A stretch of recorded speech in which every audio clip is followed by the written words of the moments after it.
For the past couple of weeks, I did not see any patients and I still got paid at work. How is that possible? Let me explain.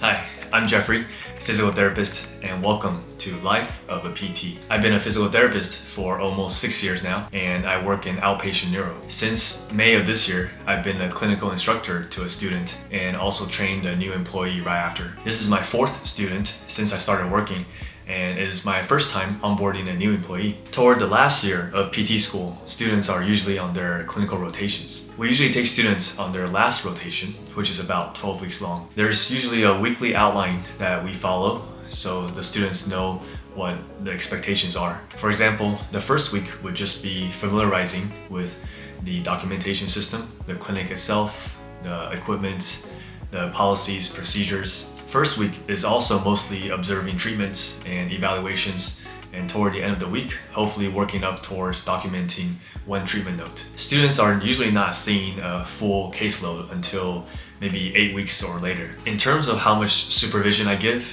in the beginning, I'm definitely staying close to the student, observing everything, and then as the weeks go on, the further and further away I go. At the end of the rotation, I'm usually in the office and they're out in the gym treating patients more independently. And of course, it still depends on the complexity of the patients, how close I need to be. More complex patients are usually what give students difficulties. Usually they need more supervision and guidance with those kind of patients. And we definitely understand that this may be a first neuro experience for some of the students, so we don't expect them to come with effective interventions right away and just already on top of their game. What we do expect are the basics like professionalism, having respect, being on time, and having the willingness to learn. You'd be surprised, the students now sometimes lack some of that. Luckily, all the students I've had so far have been great, knock on wood.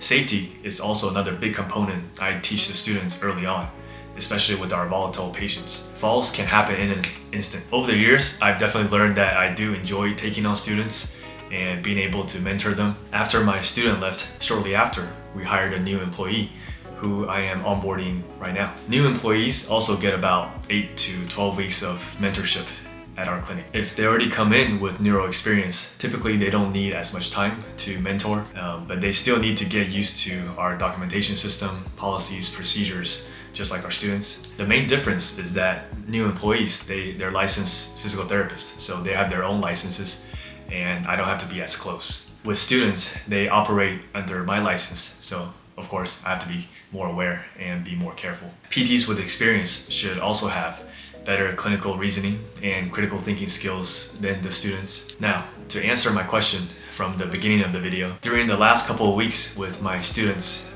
or a new employee, they're treating all my patients, so I'm really not doing too much. Technically, I'm not really working, so that's how you get paid, not working as a physical therapist. If you're a PT, please don't let this be the reason that you take on students though. Students are not free labor. I'm still giving feedback to the students when they need it in between patients, or I'm usually doing a lot of case managing behind the scenes. Hope you guys enjoyed the video and an update. Give it a thumbs up. Thanks for watching as always, and click here to watch my last vlog where I talk about my experience in treating people with Parkinson's.